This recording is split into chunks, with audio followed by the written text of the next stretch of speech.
Olá, pessoal. Eu me chamo Eduardo Henrique Gonçalves. Eu sou biólogo e atualmente mestrando na Universidade Federal do Paraná, onde eu desenvolvo um projeto sobre bem-estar de animais sinantrópicos, razão pela qual eu fui convidado a dar essa aula no curso de Ética Animal oferecido pela Federal de Uberlândia, a quem eu aproveito para agradecer pela oportunidade. O título dessa aula, então, eu coloquei de figurantes a protagonistas, maneiras de considerar a vida e o bem-estar dos animais sinantrópicos. Essa aula ela está inserida dentro de um tema geral chamado Animais Invisibilizados, então ela tem o intuito de dar luz a discussões éticas a respeito desses indivíduos sinantrópicos. Então, o roteiro dessa aula a gente vai falar sobre o que é esse termo sinantrópicos, quem está inserido nele e dos dilemas aos quais esses animais estão envolvidos. No caso, dilemas espaciais, dilemas sanitários, dilemas ambientais, algumas simbologias que esses animais carregam e, pelo outro lado do dilema, o ponto de vista dos animais, qual o interesse desses animais dentro desses conflitos. Por fim, a gente vai dar sugestões, ideias de como a gente pode trabalhar esses dilemas e uma breve conclusão. Então, de quem que a gente está falando nessa aula? Quem são os animais sinantrópicos? Existem algumas definições, a gente vai trazer algumas. A primeira delas, a gente vai olhar para a palavra. O que que significa sinantropia, sinantrópicos? Ela é uma palavra que junta radicais gregos, e ela vai colocar sim junto, antropos, ser humano. Então, seriam animais que convivem, que vivem junto aos seres humanos. Uma outra definição a ser trabalhada é a definição do IBAMA, né? O principal órgão federal quando trata da fauna do país, né? Então, ele tem uma instrução normativa de número 141 de 2006, e lá vai estar definido o que é a fauna sinantrópica, que seria, então, animais que, em algum período da sua vida, ou a sua vida completa, vive em ambientes de atividades humanas, com atividades humanas, né? E essa mesma instrução normativa, ela vai dividir a fauna sinantrópica também em fauna sinantrópica nociva, que são esses animais que vivem próximo aos humanos e que causam, então, prejuízos econômicos, prejuízos sanitários e de outras ordens. E, por fim, a gente vai trazer uma definição um pouco mais atual, que seria quase que um sinônimo, que seriam os animais liminares. É uma definição da Donaldson e do Kinlica, né, do livro Zoópolis. Ele vai dizer, então, que animais liminares são aqueles que convivem próximo aos humanos, sem, no entanto, depender de cuidados diretos. Então, ele usa essa definição para separar animais domésticos de animais liminares. A gente pode encarar quase como um sinônimo de animais sinantrópicos, né? Então, de quem que a gente está falando? Quem são esses animais? Trouxe alguns exemplos para vocês. Tem camundongos, pardais, javalis, pombos, morcegos, saguis. São animais diferentes em termos biológicos, em termos ecológicos, são animais de ordens, de classes diferentes, mas eles têm em comum que vivem próximo a locais que a gente encontra atividades humanas. Se a gente for olhar para cada um desses animais, a história de sinantropia é muito distinta, né? E ela vai influenciar, então, depois em como a gente interage com esses indivíduos. Então, só para dar um exemplo para vocês, se a gente olhar, então, para um sagui, por exemplo, a história da espécie, A história de sinantropia dessa espécie, ela é diferente da história, por exemplo, dos morcegos, né? Quando a gente fala desses elementos diferentes, a gente pode estar falando de perda de habitat, de espécies que vão se aproximando aos ambientes humanos por uma perda de habitat, né? A gente pode estar falando de processos de domesticação e depois de feralização desses animais. Então, se a gente olhar para cada um, a gente vai encontrar aspectos diferentes de como eles se tornaram, como eles vieram a conviver mais próximo dos humanos. E ainda uma outra divisãozinha que é interessante falar, existe uma distinção entre animais sinantrópicos urbanos e animais sinantrópicos periurbanos, né? Quando a gente fala de animais sinantrópicos urbanos, a gente está falando de pombos, de roedores em geral, camundongo, rato, ratazanas, e de periurbanos, a gente está falando, no caso dessas fotos, o exemplo mais clássico é o javaporco, né? O javali. Isso também vai influenciar nos tipos de conflitos que esses animais estão inseridos. Então, animais periurbanos estão mais associados a conflitos em termos de lavoura, destruição de lavouras e prejuízos econômicos. Animais urbanos, às vezes associados a questões de higiene, de superpopulação, transmissão de doenças. Enfim, isso, claro, falando sobre uma ótica humana, tá, gente? Então, há essa distinção de sinantropia também.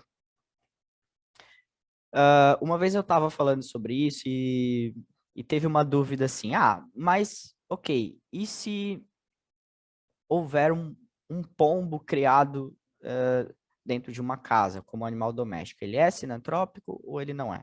E um cão que vive sem cuidados humanos diretos, vive nas ruas das cidades abandonado, ele é sinantrópico ou não é? Né? A gente vai responder essa pergunta com esse quadro aqui, né? Obviamente é uma definição humana, mas é um conceito fluido, né, que vai depender de alguns elementos, como o espaço onde eles vivem, as interações entre humanos, animais e esse local onde eles desenvolvem as suas vidas. Em termos gerais, se a gente for encarar rigidamente pela definição, todos esses animais seriam sinantrópicos. Cães, gatos, coelhos, morcegos, roedores em geral, pombos. Mas a gente sabe que dentro desse grupo existem uma grande diferença de como eles são tratados e como eles são encarados. Então, o termo sinantrópico, ele carrega um simbolismo que faz com que a gente, nessa aula pelo menos, esteja tratando do grupo que normalmente não é bem visto nesse convívio próximo aos humanos. E aí a gente estaria excluindo, então, os animais domésticos, que, pela definição do termo, né, pela ampla definição do termo, também seriam considerados animais sinantrópicos. Então, só para a gente frisar bem, nessa aula a gente está tratando de animais que vivem próximo aos humanos, tirando os animais domésticos. Então, um pombo tratado dentro de casa como um animal doméstico, ele não está inserido nesses dilemas que eu vou mostrar aqui hoje. Ele é sinantrópico, mas ele não está inserido nesses dilemas. A gente está falando de animais que, que convivem com alguns conflitos nessa proximidade com os humanos. Então, esse conceito é fluido, tá bom? Quais são, então, esses dilemas, né? Sabendo quem são os animais, quais são esses dilemas? Eu coloquei alguns, não é uma lista que se esgota aqui, mas acaba sendo os principais. Então, são dilemas espaciais, dilemas ambientais, dilemas sanitários e dilemas, um produto desses dilemas todos que eu já falei lá no roteirinho, que seriam as simbologias, né? que é um produto de todos esses dilemas e de outros elementos que faz com que a gente crie simbolismos em direção a esses animais que depois vão influenciar nas nossas ações em direção a eles. Tá? Então, iniciando pelos dilemas espaciais, a gente vai retornar com esse termo liminares, né? Que são também como são chamados os animais sinantrópicos. Quando a gente fala de animais liminares, o termo liminar, ele tem um conceito de margem, de fronteira. Margem e fronteira chama espaços, né? Está associado a espaços. Onde está o dilema aí? Por que eles são animais liminares? Porque eles são encarados sob uma ótica de viverem à margem entre uma dualidade humana e de natureza, que a gente sabe que a gente precisa superar para vencer alguns desses dilemas. Então, quando a gente olha para esses animais liminares, eles estariam à margem de espaços naturais, ou seja, eles não seriam animais selvagens ou silvestres, no caso, e, no entanto, eles não seriam animais domésticos, ou seja, eles não pertenceriam a espaços naturais e não pertenceriam a espaços humanos, segundo o atual paradigma que a gente vive hoje, dual, né, que a gente precisa superar, como eu já havia dito. O fato deles serem animais liminares e de eles viverem à margem desses espaços cria uma noção de espaços adequados e inadequados a determinados indivíduos. E quando a gente trata de animais sinantrópicos, esses espaços basicamente não existem. Então, quando a gente olha para esses animais no ambiente natural, a gente vai olhar como uma forma de despertencimento. Eles não pertencem a esses espaços. Normalmente a gente associa, né? Em compensação, nos ambientes humanos, eles também não são animais domésticos, e em algumas situações eles também são vistos como não pertencentes aos espaços urbanos, né?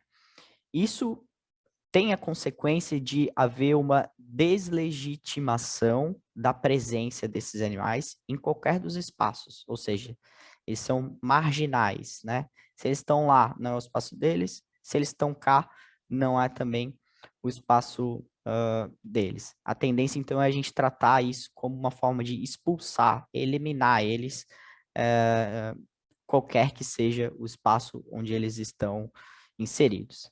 Então, isso, então, causa uma série de conflitos. No caso de ambientes urbanos, como eu já havia dito também, conflitos normalmente associados à sujeira, à superpopulação, a incômodos gerais da convivência com esses indivíduos, né?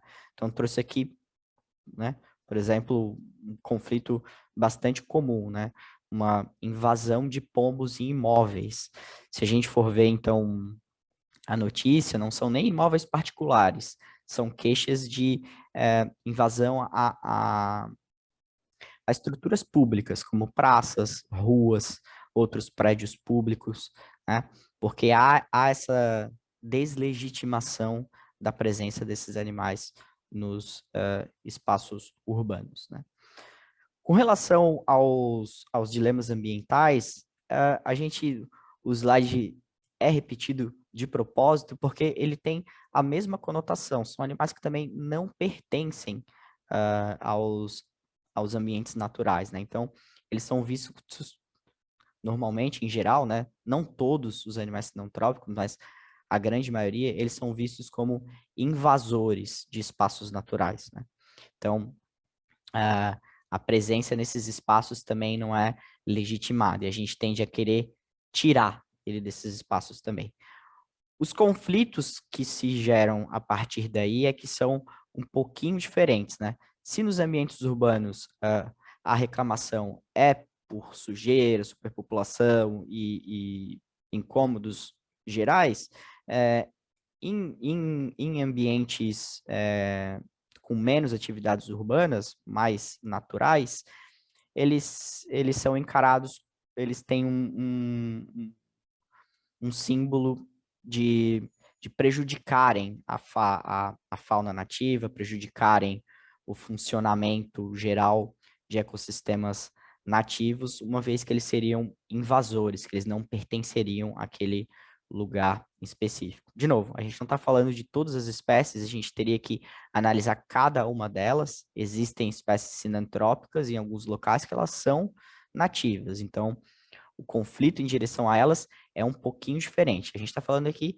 em termos gerais. Em termos gerais é isso, são animais que são encarados como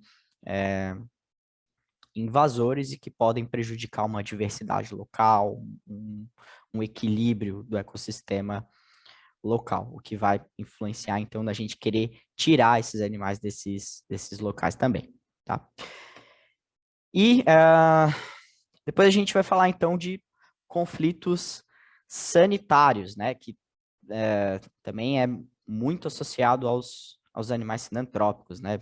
Boa parte dos instrumentos de governança dos grandes centros urbanos tratam da questão de sinantropia nos órgãos responsáveis pela saúde, né? Nas secretarias de saúde, e uma outra parte em órgãos ambientais, né? Por quê? Onde está o dilema aí? Normalmente eles são associados à sujeira e eles são associados a doenças. Há um simbolismo em torno desses indivíduos que os associam diretamente a essas situações, né? Então, eles ganham, por toda essa situação, eles ganham um caráter de nocividade, são vistos como animais perigosos, um outro caráter que faz com que a gente queira tirar esses animais próximos do nosso convívio. A questão é que, quando a gente trata de todos esses conflitos, e principalmente da parte sanitária, a gente acaba criando essa imagem de que eles são meros veículos de patógenos, né? São invasores, meros veículos de patógeno, e que isso leva a uma consequência que a gente deslegitima a vida desses animais muitas vezes, dá pouco valor, né? Isso, então, gera também, mais uma vez, diversos conflitos que, normalmente, os mais prejudicados são os animais não humanos, por exemplo, com formas de controle letais e de extermínio, por exemplo, que ainda são muito aceitas quando envolve algumas espécies, em nome de resolver esses dilemas, tá? Então, aí a gente trouxe uma notícia que cria uma imagem que vai refletir também como a gente interage com esses animais. E, por fim, eu trouxe aqui as simbologias que esses animais carregam. À medida que todas essas informações nos chegam, esses dilemas sanitários, dilemas ambientais e dilemas espaciais, normalmente são informações que chegam de um ponto de vista humano, sem uma discussão ética por trás, acaba por criar simbologias, normalmente negativas, em direção a esses animais, que vão influenciar as ações que a gente vai ter com eles, né? As interações entre nós humanos e esses animais. Aqueles pontinhos de interrogação, eu coloquei porque essas simbologias, elas são criadas por diversos fatores e são muito particulares, né? Cada um tem um background particular de receber informações, de vivências individuais próprias, e aí a gente vai incluir mídia, a gente vai incluir leituras, exemplos, enfim, que vão criar essas simbologias. O ponto aqui é a gente analisar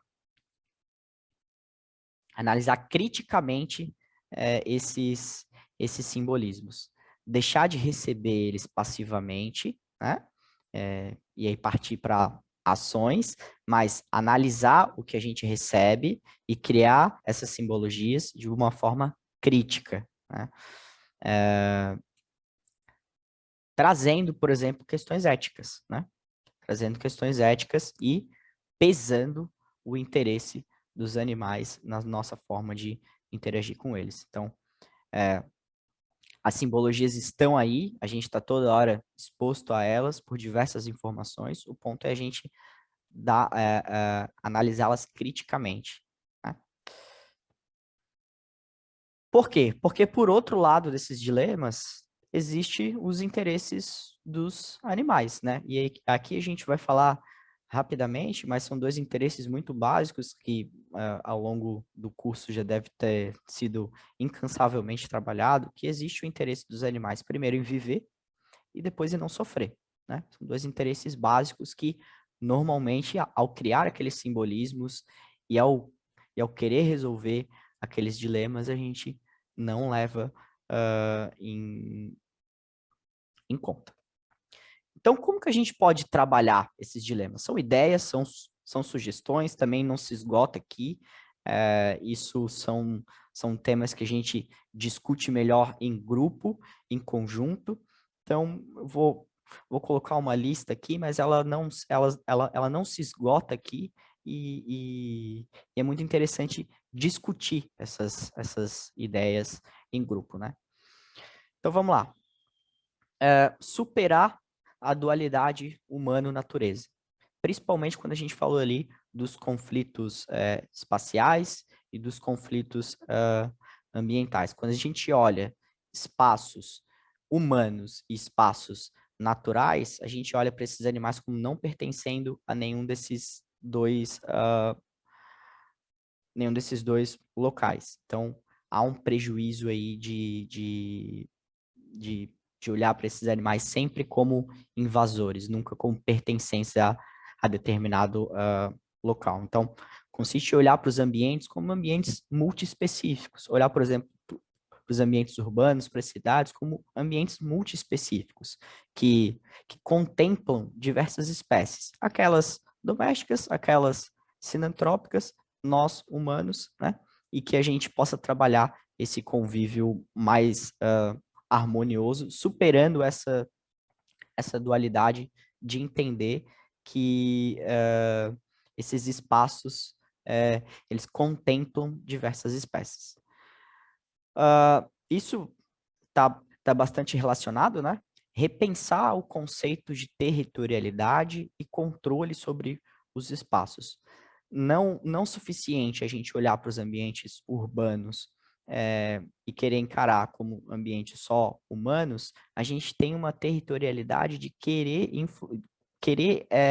olhar para os ambientes naturais como adequados para um grupo de espécies também, né? Ou seja, o nosso território acaba, o nosso olhar sobre o território acaba sendo do planeta todo, em que a gente quer escolher quais animais pertencem a cada espaço. Então, repensar esse conceito de territorialidade de ambientes humanos, né, puramente humanos, e olhar para eles como locais que contemplam outras espécies também.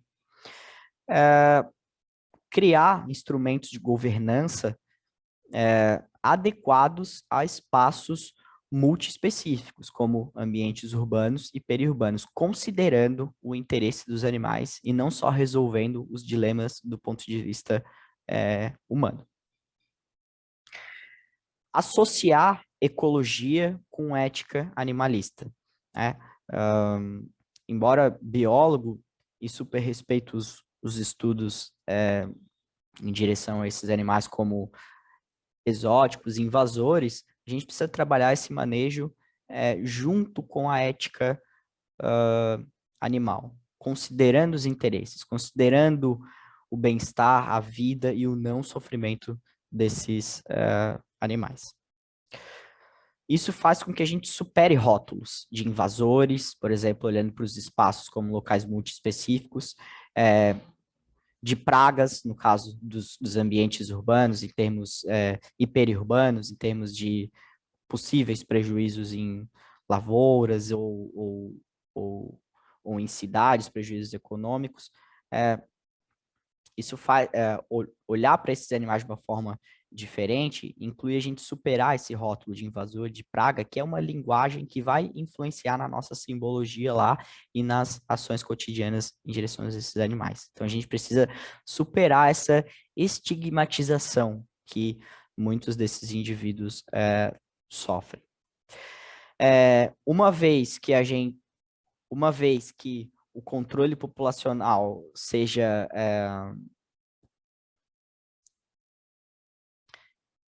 necessário, digamos assim, né? Não sei se é a palavra mais correta nesse sentido, mas se decida por esse controle populacional, que ele seja feito com preocupações éticas, como já vem acontecendo com animais domésticos. Então, a gente pode alargar essas preocupações éticas também aos animais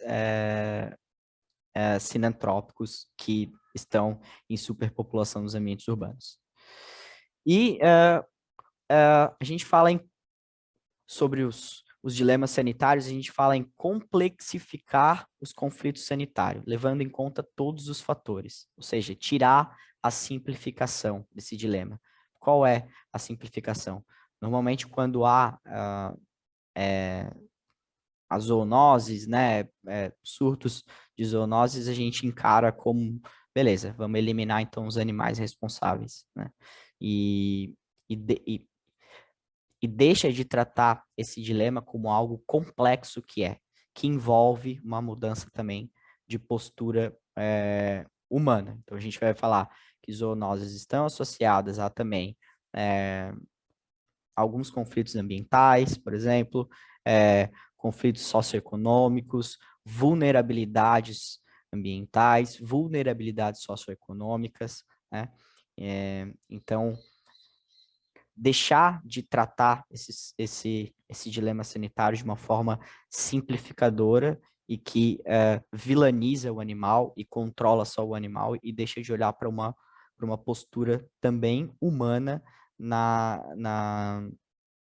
no acontecimento desses conflitos sanitários. Por exemplo, associando o bem-estar dos animais também. À medida que os animais têm um bem-estar, um alto nível de bem-estar, a chance, então, de eles serem portadores de patógenos e de nos transmitirem, ela é também diminuída. Isso, por exemplo, a gente pode ver praticamente com animais domésticos, né? Tem mais um. A curto prazo, então, são todas as questões que a gente já falou são questões a longo prazo que a gente dá passinho por passinho, trabalhando. Esse curso, por exemplo, é uma ótima oportunidade para isso, mas tá, a curto prazo, o que eu posso fazer hoje? O que eu posso fazer amanhã, né? Além de estudar sobre, além de tentar passar informações que mudem essas simbologias e que façam com que a gente trate esses dilemas de uma forma diferente. A curto prazo, a prevenção ao convívio com espécies que nesse momento são indesejadas, né? Então, prevenir através de higiene, prevenir através de barreiras a esses animais para que eles não entrem, por exemplo, em ambientes de casa, por exemplo, ambientes como casa mesmo, né? Cozinha, quarto, que a gente tem esse convívio, que há um conflito aí, né? Então, primeiro trabalhar essa questão da prevenção a curto prazo. Não deu para prevenir, né? Em situações limites, quando a gente convive com um animal, por exemplo, um roedor dentro de casa, como agir? Se a gente não conseguiu prevenir, como agir? A gente vai falar, então, em soluções criativas e não simplificadoras, né? Normalmente a gente tem logo o start de eliminar esse animal. A gente precisa fugir dessas soluções simplificadoras e tentar soluções criativas que respeitem os interesses desses animais. Aí a gente vai falar de situações muito particulares de como isso é possível fazer, né? O interesse desses animais, primeiro, é em viver e depois, em situações limites, né? Como que a gente pode manejar para esses animais sofrerem o mínimo possível. Lembrando, em situações limites. O que é limite? Bom, a gente vai estar falando de uma situação que não dá, que a gente esgota todas as outras possibilidades, tá? As considerações finais, então. Os dilemas, eles foram aqui tratados a partir de generalidades, né? A gente falou de muitas espécies, de muitas histórias, de muitos dilemas, e eles não excluem a necessidade de compreender as particularidades de cada interação, de cada espaço, de cada humano e animal, né? Naquele tripé, espaço, humano, animal. Cada tripé desse existe uma particularidade e que a gente pode olhar de uma forma diferente, mas pensar dessa forma geral de olhar para os interesses dos animais ao tentar resolver esses conflitos. E como eu já havia dito, dar protagonismo aos animais sinantrópicos e aos dilemas que os envolvem é também repensar os nossos dilemas como sociedade. Existem diversos paralelos de vulnerabilidades sociais com humanos e da maneira como a gente trata os animais sinantrópicos, tá?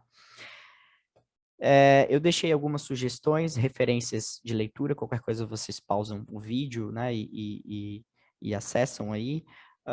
Eu queria destacar aqui, para quem é iniciante no tema e quer se aprofundar sobre os animais sinantrópicos, queria destacar o Zoópolis, que é um ótimo livro para início, né, e os outros livros também, mas como primeira aproximação ao tema, eu recomendaria o Zoópolis. Aí depois tem diversos artigos super interessantes que também tratam da questão que eu deixei aqui para vocês. Eu fico, então, à disposição. Como eu disse, é um assunto que rende muita discussão e ele é melhor quando ele é trabalhado em conjunto com outras ideias. Então, eu fico à disposição pelos e-mails aí, se a qualquer crítica, sugestão, alguma troca de ideia. Isso é sempre um assunto em construção, como a ética animal em geral, né? E agradeço a UFO pelo convite, a Federal de Uberlândia pelo convite, e a minha orientadora, Carla Molento, também, que pela troca de conhecimento, e espero que de alguma forma essa aula tenha sido útil a quem está assistindo e aos animais que a gente vai interagir aí nas cidades, no nosso dia a dia. Obrigado.